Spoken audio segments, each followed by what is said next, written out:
ഇന്ന് ഞാനൊരു പഴംപൊരിൻ്റെ റെസിപ്പിയുമായിട്ടാണ് വന്നിട്ടുള്ളത്. എല്ലാവർക്കും ഇഷ്ടമാണുള്ള പഴംപൊരി. നമ്മൾ കടകളിലൊക്കെ വാങ്ങിക്കഴിക്കുമ്പോൾ ഒരു പ്രത്യേക ടേസ്റ്റ് ആയിരിക്കും പഴംപൊരിക്ക്.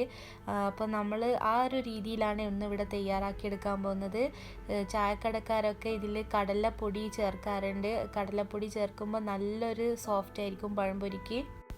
അപ്പോൾ ഇതും കൂടെ ചേർത്ത് കഴിഞ്ഞാൽ നല്ലൊരു ടേസ്റ്റാണ് പഴംപൊരിക്ക് കിട്ടുന്നത്. അപ്പോൾ അതിന് മുമ്പായിട്ട് എൻ്റെ ഈ ചാനൽ ആദ്യമായിട്ടാണ് കാണുന്നതെങ്കിൽ നിങ്ങൾ സബ്സ്ക്രൈബ് ചെയ്യണം. അപ്പോൾ നമുക്കിതിൻ്റെ വീഡിയോയിലോട്ടേക്ക് പോകാം.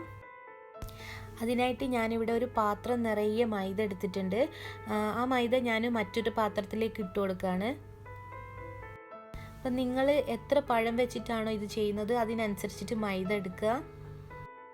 ഇതിലേക്ക് ഒരു 1/4 ടീസ്പൂൺ മഞ്ഞൾപ്പൊടി ചേർത്ത് കൊടുക്കുന്നുണ്ട്. പഴം പൊരിഞ്ഞ് വരുമ്പോൾ നല്ലൊരു കളറായിട്ട് കിട്ടും നമുക്ക്.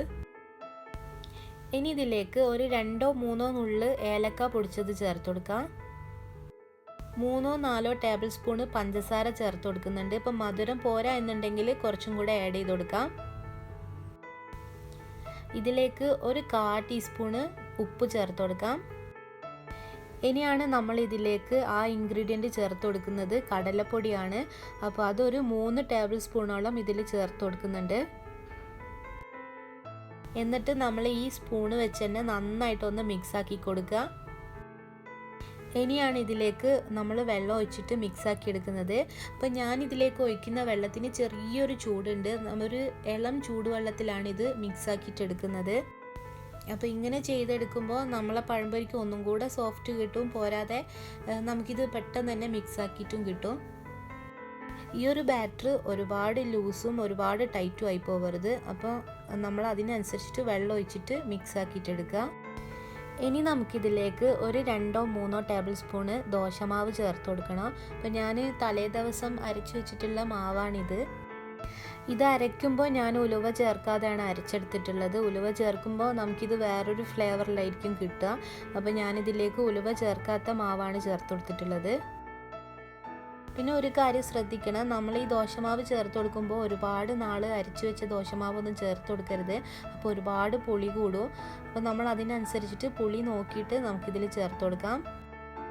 മാവ് ഇവിടെ റെഡി ആയിട്ടുണ്ട്. ഈ ഒരു രീതിയിലാണ് ചെയ്തെടുത്തിട്ടുള്ളത്. നമുക്കിതൊരു 5-6 മണിക്കൂർ ഒന്ന് റെസ്റ്റ് ചെയ്യാൻ വെക്കാം.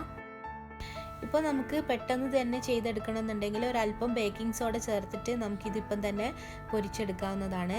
അപ്പോൾ ഒരു 6 മണിക്കൂറിന് ശേഷമാണ് നമ്മൾ ചെയ്യുന്നതെങ്കിൽ നല്ലൊരു ടേസ്റ്റിൽ തന്നെ നമുക്ക് കിട്ടും. ഈ ഒരു രീതിയിലുള്ള പഴുത്ത പഴമാണ് എടുത്തിട്ടുള്ളത്. അപ്പോൾ ഏകദേശം ഈ ഒരു രീതിയിൽ തന്നെ പഴുക്കണം. അപ്പോഴാണ് നമ്മളെ പഴംപൊരിക്ക് ടേസ്റ്റ് ഉണ്ടാവുക. അപ്പോൾ 6 മണിക്കൂറിന് ശേഷം നമ്മളെ മാവ് ഇവിടെ റെഡി ആയിട്ടുണ്ട്. അപ്പോൾ ഈ ഒരു രീതിയിലാണ് ഞാനിവിടെ പൊരിക്കാൻ പോകുന്നത്. നമുക്ക് ഇനി കാണാം. അപ്പോൾ പഴം ഇതുപോലെ ഒന്ന് കട്ട് ചെയ്തെടുത്തിട്ടുണ്ട്. 2 രീതിയിലാക്കി ചെയ്തെടുത്തിട്ടുണ്ട്. ഇനി നമുക്ക് ഫ്രൈ ചെയ്യാനുള്ള ഓയിൽ എടുത്തിട്ടുണ്ട്. സൺഫ്ലവർ ഓയിലാണ് ഞാനിവിടെ എടുത്തിട്ടുള്ളത്. ഇപ്പോൾ വെളിച്ചെണ്ണയിൽ വേണമെങ്കിൽ നിങ്ങൾക്ക് വെളിച്ചെണ്ണയിലും ചെയ്യാം. ഞാൻ ഈ മാവിൽ മുക്കിയിട്ട് ഇതുപോലെ ചെയ്തെടുക്കുന്നുണ്ട്. നമ്മളിത് ഫ്രൈ ചെയ്യുന്ന സമയത്ത് എണ്ണ ഒരുപാട് ചൂടാവരുത്, അതുപോലെ തന്നെ കുറഞ്ഞും പോകരുത്. ഒരു മീഡിയം ഫ്ലെയിമിൽ ഇട്ടിട്ട് വേണം നമ്മളിത് ചെയ്തെടുക്കാൻ. പഴംപൊരി റെഡി ആയിട്ടുണ്ട്. നമുക്കിനി ഇതിനി കോരിയെടുക്കാം. ഇനി നമുക്കിതുപോലെ തന്നെ ബാക്കിയുള്ളതും ചെയ്തെടുക്കാം. ഈ ഒരു രീതിയിലാണ് പഴം പൊരിച്ചെടുത്തിട്ടുള്ളത്. അപ്പോൾ സാധാരണ രീതിയിൽ വെറും ദോശമാവൊക്കെ ചേർത്തിട്ടായിരുന്നു ഇതിന് മുമ്പൊക്കെ ഞാൻ പൊരിച്ചെടുത്തിട്ടുള്ളത്. അപ്പോൾ ഈ ഒരു റെസിപ്പി കിട്ടിയതിന് ശേഷം ഇതുപോലെ തന്നെയാണ് ചെയ്യാറ്. കാരണം നല്ലൊരു ടേസ്റ്റാണ് ഇതെല്ലാം കൂടെ വരുമ്പോൾ. പിന്നെ ഒരു കാര്യം, നമ്മൾ ഈ കടലപ്പൊടി ചേർക്കുമ്പോൾ നിങ്ങൾ വിചാരിക്കും ഈ കടലപ്പൊടീൻ്റെ ഒരു ഫ്ലേവർ വരും എന്നുള്ളത്. ഒട്ടും അങ്ങനെയല്ല. നമ്മൾ ഇതെല്ലാം കൂടെ ചേർക്കുമ്പോൾ ഒരു നല്ലൊരു ഫ്ലേവറായിട്ടാണ് കിട്ടുന്നത്. നിങ്ങൾ ട്രൈ ചെയ്ത് നോക്കുമ്പോൾ നിങ്ങൾക്ക് മനസ്സിലാവും. അപ്പോൾ ഇനി നിങ്ങൾ പഴം പൊരിക്കുമ്പോൾ ഇതുപോലെ കടലമാവൊക്കെ ചേർത്തിട്ട് പൊരിക്കുക. അപ്പോൾ നിങ്ങൾക്ക് തീർച്ചയായിട്ടും ഇഷ്ടപ്പെടും. പിന്നെ നിങ്ങൾ ഇതുപോലെ തന്നെ ആയിരിക്കും ചെയ്യുക. അപ്പോൾ ഈ ഒരു റെസിപ്പി നിങ്ങൾക്ക് ഇഷ്ടമായിട്ടുണ്ടെങ്കിൽ ലൈക്ക് ചെയ്യുക, കമൻറ്റ് ചെയ്യുക.